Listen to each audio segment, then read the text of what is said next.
How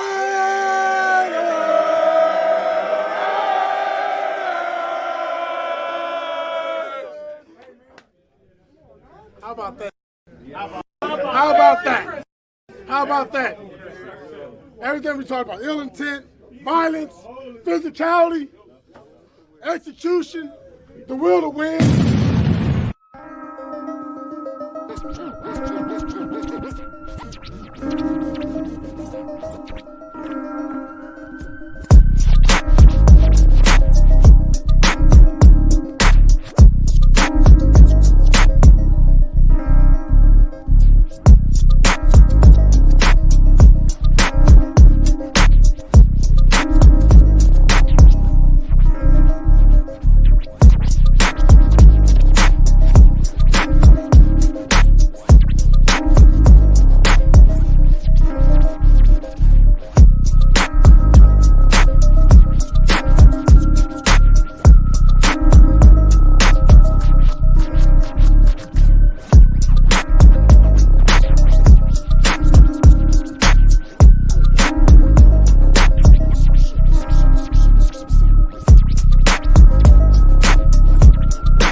Just win, baby.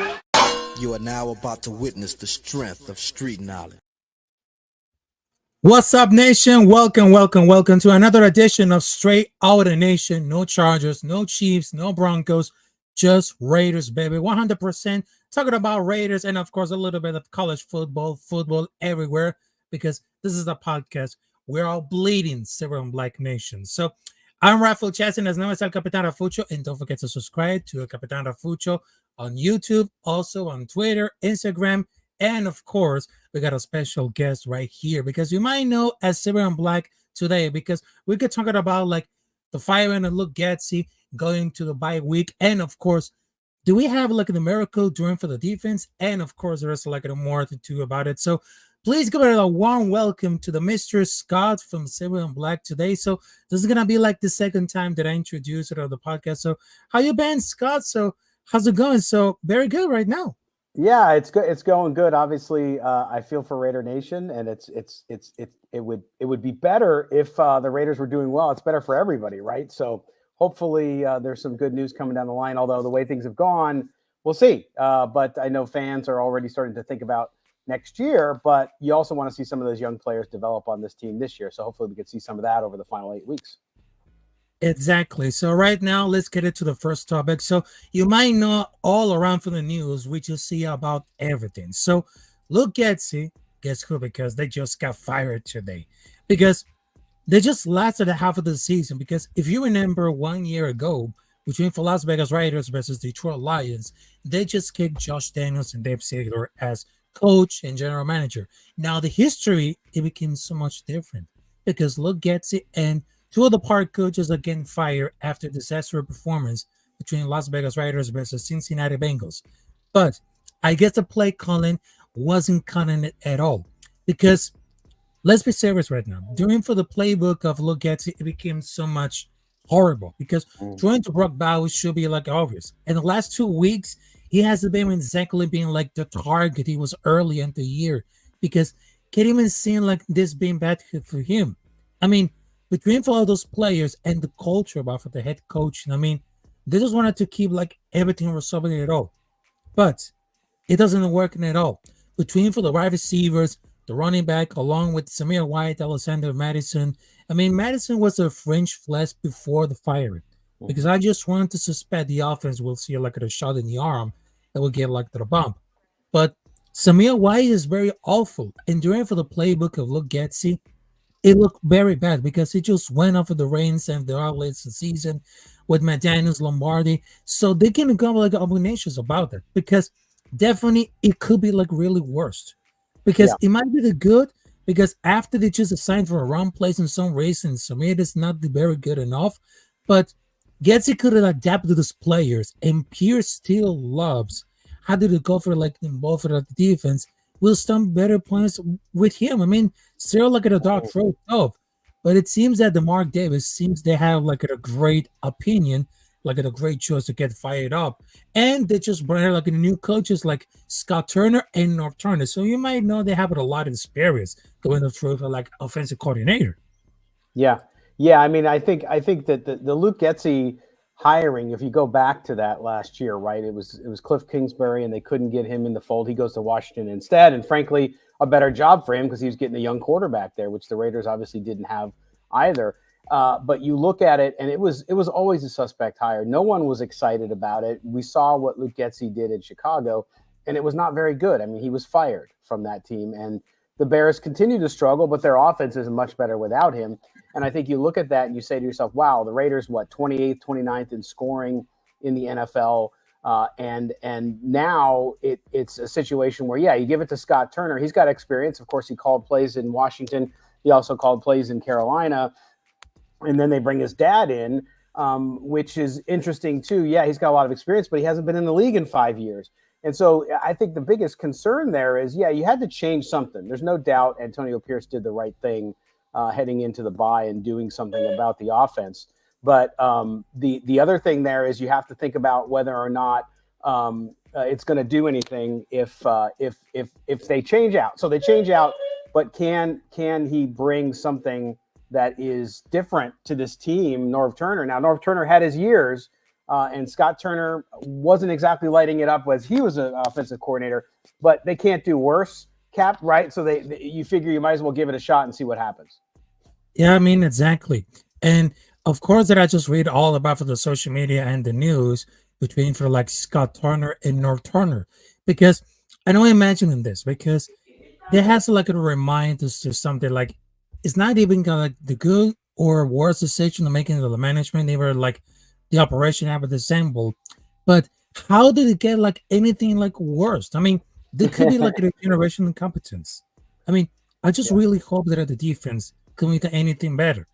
But I thought that Scott Turner isn't the worst play caller. I mean, his biggest issue was not running to like the ball enough against the teams against background defense. So we had like a red zone offense in 2020, and they told multiple persons that Heineke, which is made like very worst in 2021.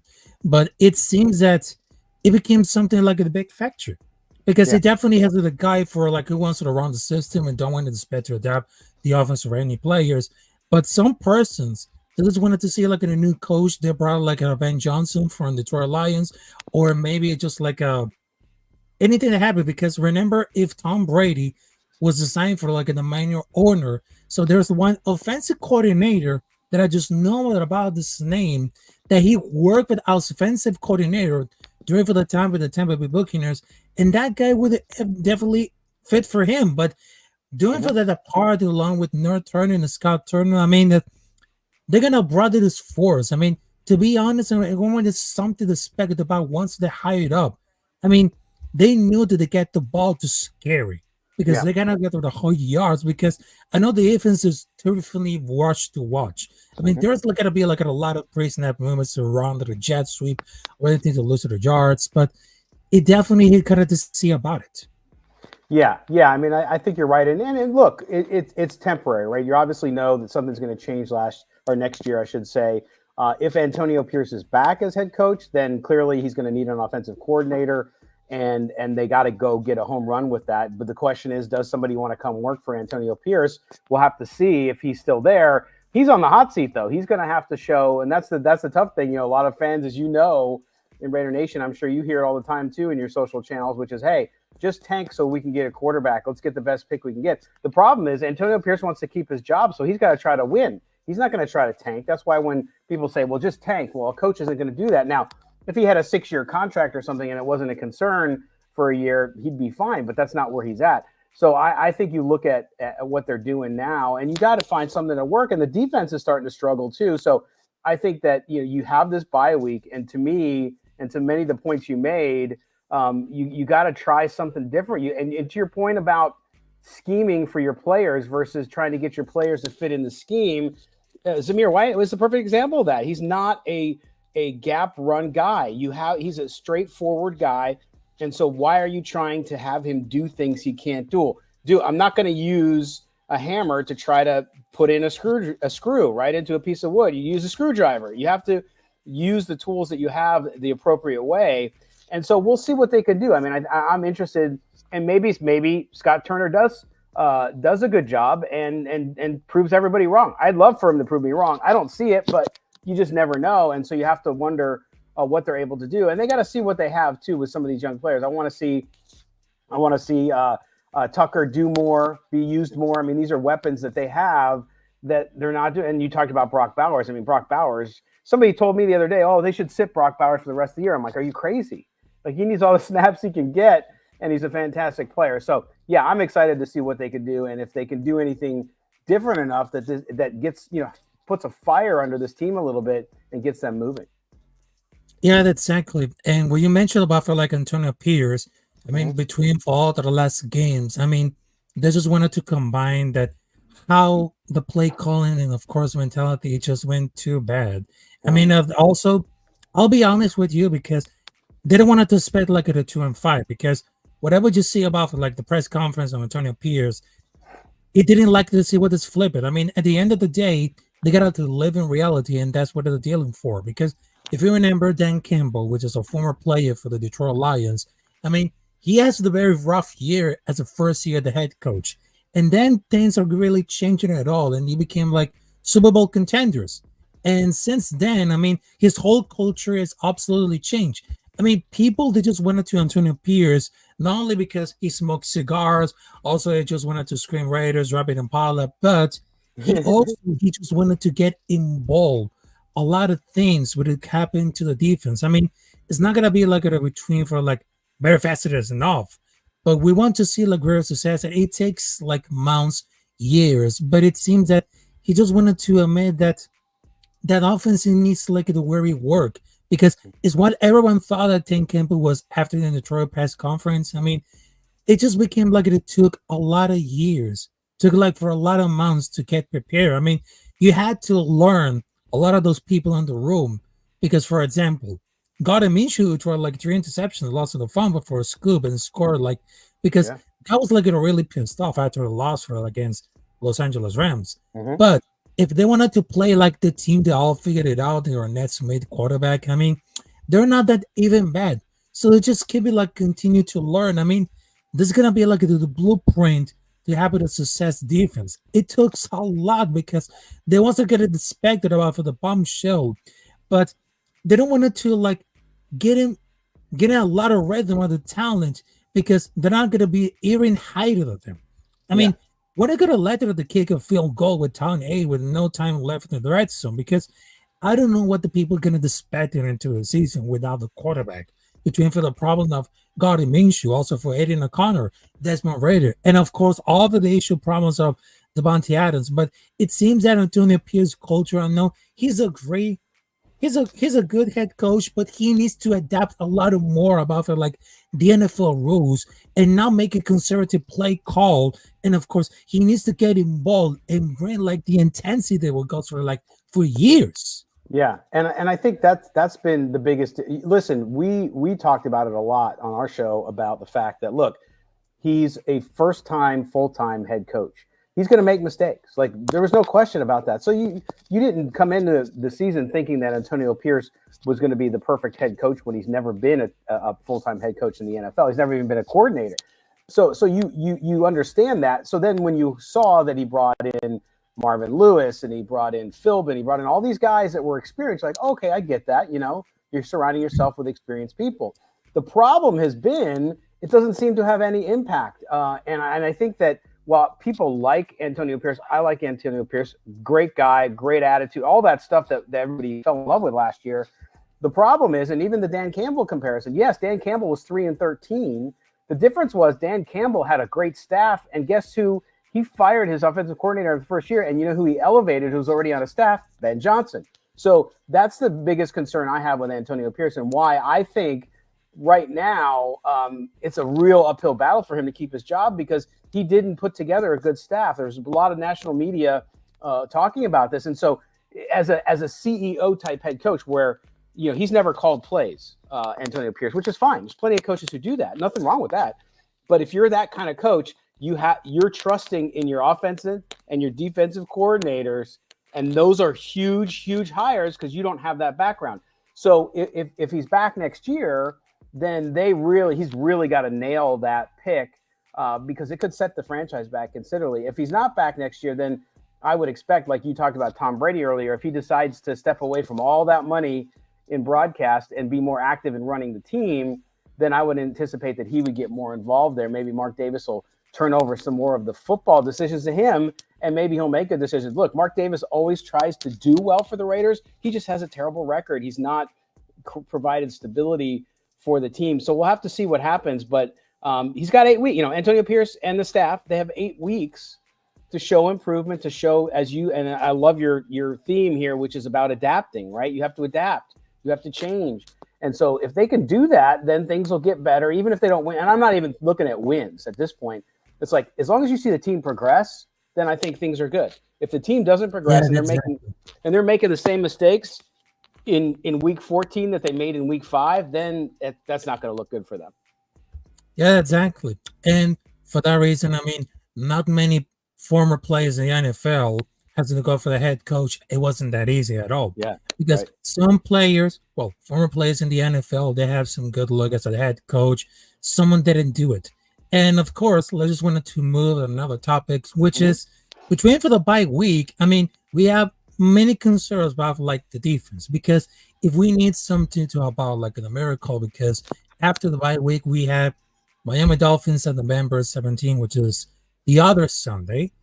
So I have a very concern about the defense, of course, because you see all around the defense during for the first week, it was pretty much fine until we lost Malcolm Combs, Devon Diablo, and of course the injury report of Christian Wilkins. We don't have the depth to survive about for injury luck. The problem with making the defense, it's the strength of the team with every level needs to be good at the same time, because the health of those games, everyone's bad at the same time. Because I thought between Max Crosby could cover for talented secondary, but I don't think it's going to be like it yet, because people thought we have an elite defense around for the last season because of the second half of the last year.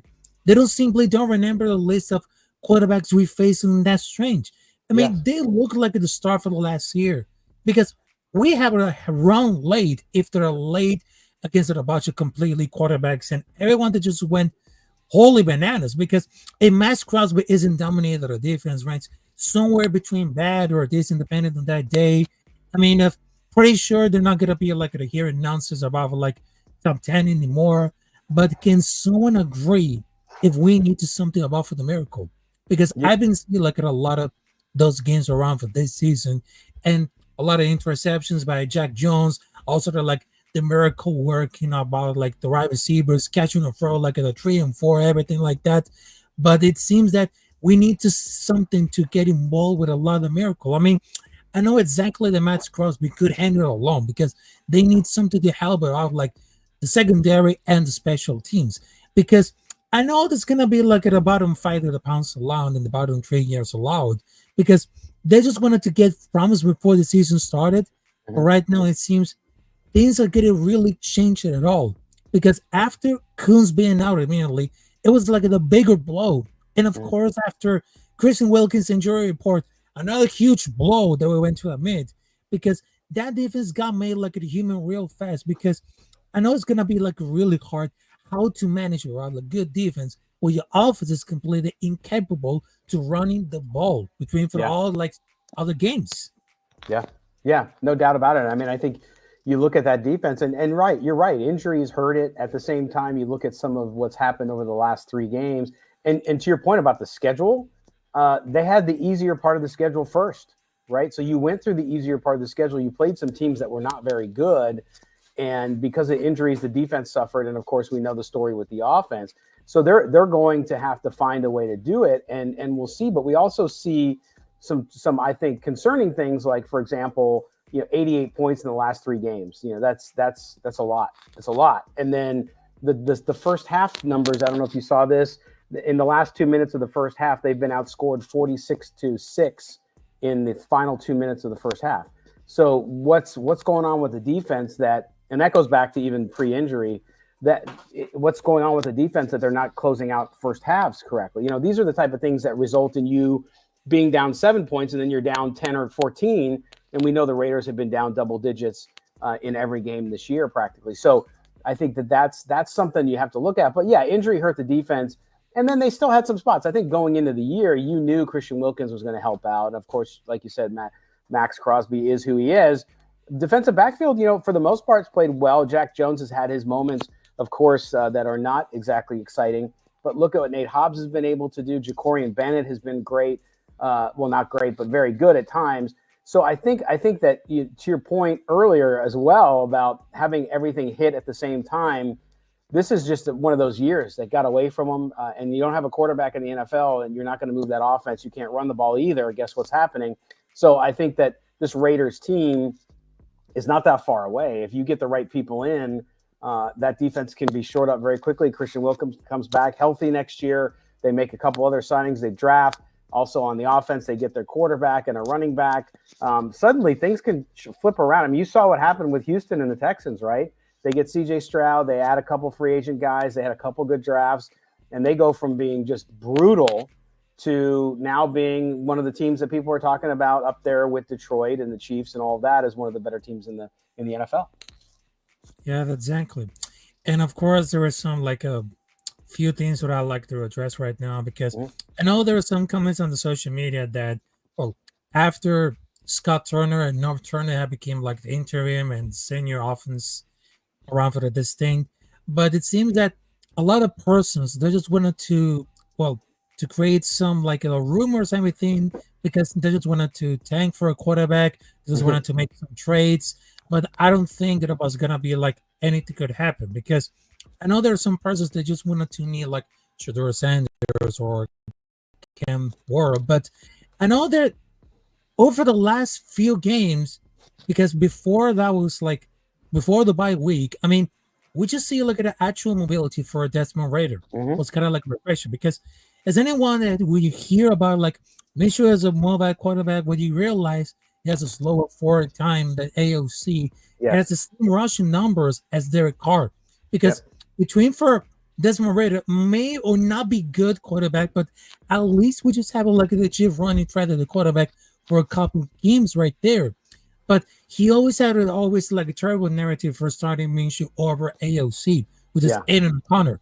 But as premium as that I can build with mobility, it's not a reason to play because every time he starts running for the pocket, because they really know to get Trevor over the 0 yard again. Yeah. But I've been complaining since Carr because after they just saw for 2016, he was even less mobile. It was pretty much a destroy because he needs desperately to prove himself. And I kind of respect that because if we want to win, I mean, they're going to let him start because starting Minshew over Aiden O'Connor wasn't included a stupid idea, but he never had a chance to play with the whole offense that the Raiders had at the beginning of the season. Yeah. Maybe they got some tricks on the sleeps, but when it comes to the under pressure, he puts the head down where it has no chance to make anything happen. I mean, it's so frustrating to see over this age of the quarterbacks who can make better plays improve under pressure than original play call is designed. So if we had enough time to draft the quarterback, taking him off, or we call it desperate times to see how the quarterbacks is going to work after the bye week, because right now we have the next game between Las Vegas Raiders versus Miami Dolphins on November 17th. Yeah. I mean, if it's me too, and I said this late last week or after the game, which is, I would just start Ritter the rest of the way. Now, O'Connell's supposed to be back at the end of the month if he is back. And if he comes back, I think you should play him because he was the starter and got hurt. But I agree with you. I think you have to look and say, look, Minshew, I don't know what happened. He lost his confidence, and it could be part of the system. It could be his own personal situation, because last year he was pretty good for a guy who came in Indianapolis, almost got them to the playoffs. But right now, Desmond Ridder has had his problems. That's why he's been on 3 teams. But he's still, like you said, the mobility there. And why not? See what you got, because at worst comes to worst, he does really well. I'm not saying you keep Desmond Ridder as your guy next year, but you might be able to flip him in a trade or do something because he plays well, right? So always think about how are they going to get more draft capital to move up to get that quarterback. If they only win 3 or 4 games, they might finish in the top 3 or 4 and they don't have to worry about it. But if they win a few more games and than we anticipate, they could be looking at being again in the middle of the first round, and they're going to have to find a way to move up. And I think this year they got to do anything they can to do that. So it's going to be fascinating to watch how it all unfolds. And quarterback is what it is. You have to find one. They've kind of punted on it after Derek Carr. Like you said, they didn't have a good plan there. Obviously, that was Ziegler and McDaniels, but they didn't have a plan. So now here's where they're at. And so they're going to have to figure it out going into next season if this thing's going to turn around. Yeah, I mean, exactly.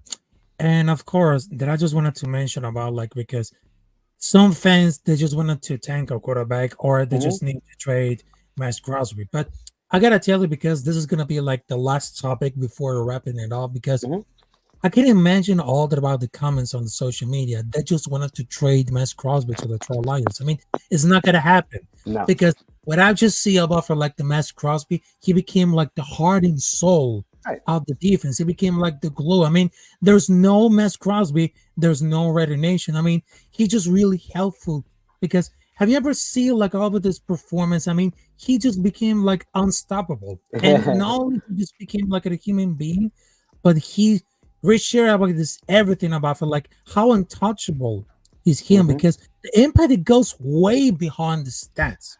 Because that guy would even entertain. Because that guy, he was like everything. I mean, that could be like the relationship that you can never replace. Because there's some persons that they just wanted to see like a leadership, a kind of Khalil Mack, but he was more like an elite sample. Like even since Charles Woodson and Todd retired, I mean, we have a like a leadership until Max Crosby came along. Because that impact way beyond the stats. Because did I mention that I was the heart and soul of the defense? Because I know that Khalil Mack was really great, but Max is another level of being a leader. Because I would love to figure it out, because he became like a game changer, a game wrecker. I mean, he's looking to start playing. But I don't see like the other things that why are those fans that just wanted to trade so bad Max Crosby? Because I know that Max Crosby is untouchable. He was never traded. I mean, he belongs to be, because I understand about for this words, he wants to be a Raider forever, because one of his main goals is win a Super Bowl with that team. Yeah. And I think I agree with you 100%. I think anybody who's sitting there and saying trade Max Crosby is crazy, because you have to, when you in the NFL, you have to build around something, right? They don't have the quarterback yet. You're not building around a quarterback yet, but you have to have that. And it's not like you have, tear it down and rebuild, people say, but it's the NFL with the salary cap. Like I used the example of Houston. You look at some of these other teams. Look at Washington this year. Washington would go back 2 years ago, horrible, right? So you can turn things around quickly, and you don't have to trade off all your assets to do that. And I agree with you. I think he is so important to the franchise, and he is a guy that you want there. He's got the leadership. Now you just need the leadership on the other side of the ball, right? You need that the offensive guy to be there, and that's got to be your quarterback. Devontae Adams was a leader while he was still happy in Las Vegas, but having a wide receiver as your leader is not the way. You need your quarterback. So they have it on the defense with Max Crosby. You'd be crazy to trade that. I don't think they ever do that, because even getting a first-round draft pick for Max Crosby, you don't know what you're getting. I mean, it's all a crapshoot.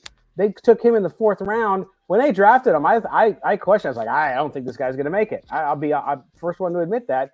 Proved everybody wrong, and he's now one of the best top 3 in the NFL. So to me, you don't trade Max Crosby. You build around him, continue to keep him there. He is the Raiders, and it's something that, like you said, goes way beyond the stat sheet. Yep, I mean, exactly. And I just really thought that because without Max Crosby, there is nothing at all. Because if you see like the legacy of all of those players between Charles Woodson, also there Mass Crosby. Also, there's Jim Plunkett, Jim Otto. Also, there's John Maiden, Al Davis. I mean, the whole On and on. legacy of the Raiders is untouchable. It never erased, because Right. if you erase the history of the Raiders, there'll be absolutely nothing. Yeah. Because if you see the whole history between for Oakland Raiders since the beginning, since the 60s, from the 70s, the 80s, the 90s, it's just like a completely history of legacy, a game changer.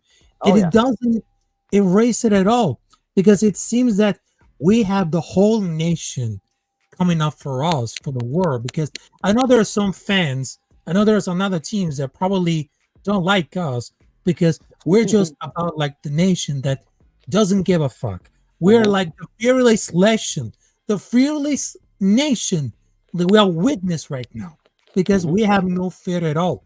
We have no fear at all, because that's embodied like the whole situation, that embodies like the whole thing. We're bleeding silver and black, because no matter if you're white, you're black, Hispanic, Latin, Native American, we all bleed in the same team, because that's our DNA, that's our tradition, that's our culture. And of course, there's two words to explain it. There's hustle and there's loyalty to that team. Yeah, absolutely. Yeah, no, it's. I mean, that's why people are so frustrated, right? Because it's been so long, and you understand that. You know, I get people who write me and stuff from our show, and these guys are, they're in their 70s. I've been a fan since the team started, and I'm just so frustrated. I want to see one more time before I die. I want to see them hoist the Super Bowl trophy, the Lombardi trophy. So yeah, I mean, look, I think that it's one of those situations where people just want to see them going in the right direction. I think with this fan base, with the coaching staff and all that, you know, we'll see what happens the remainder of the year. But I do believe that they can turn it around quick. You just got to make the right decisions. And as much as it pains some people because of the tuck rule game, I think Tom Brady can be a big part of that and help this franchise from a football side get on track. And hopefully Mark Davis gets him involved enough to do that. Exactly. All right, so I just see a lot of the comments right now. So salute to Gore Peterson, Robert Pena, also Yonder's in the building, Dana Barry. So thank you very much to having us to the special episode of Straight Outta Nation.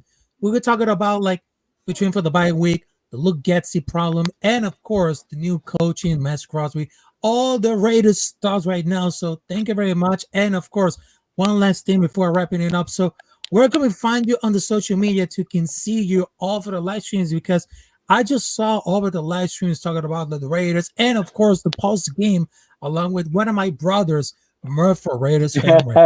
Yeah, no, that's the post game shows we do live, obviously after the game. Murph as the voice of the fan. So you can find us on YouTube, Silver and Black Today. You can find the channel there. We're also on all the other video streaming services. So if you like to watch your video somewhere else, you can find us there too. And then, of course, the podcast is available anywhere you get your audio. You can find me on social. I'm on X at LV Gully, LVGULLY, as well as the show is SNB Today. And then, of course, my co-host on the show is Mo Moton from Bleacher Report. You can find him at Mo Moton, MOEMOTON as well. Yep, exactly. And of course, don't forget to subscribe to Capitán Rafucho on YouTube. Also, you can follow me on every social media. That's my point. This is that Capitán Rafucho on Nets, Instagram, and of course, we got something to do. Like a lot of surprise coming up there, because I know this is the bye week, but we're training for the Nets Sunday. We had 3 games. It's gonna be like really crucial right now, because first we had Las Vegas Raiders versus Miami Dolphins on November 17. Also, we got another rivalry coming up there for the next 2 weeks, which is against Denver Broncos, and of course the Black Friday after Thanksgiving, which is gonna be Las Vegas Raiders versus Kansas City Chiefs. So I hope it's gonna be like a little switching it off for the defense and the offense. Only we're gonna switch it up those things. So thank you very much for having us on this episode of Straight Outta Nation. This is Rafael Chessin, as known as El Capitán Rafucho, along with my co-host, my special guest, which is Scott from Silver and Black Today. So right now, I just wanted to tell you, God bless America, and of course, like Al Davis said, just win, baby. And of course, happy Thursday to all. Good night. And I will see you there at the next time, with the next episode at the same channel. So salute to you. And let's go.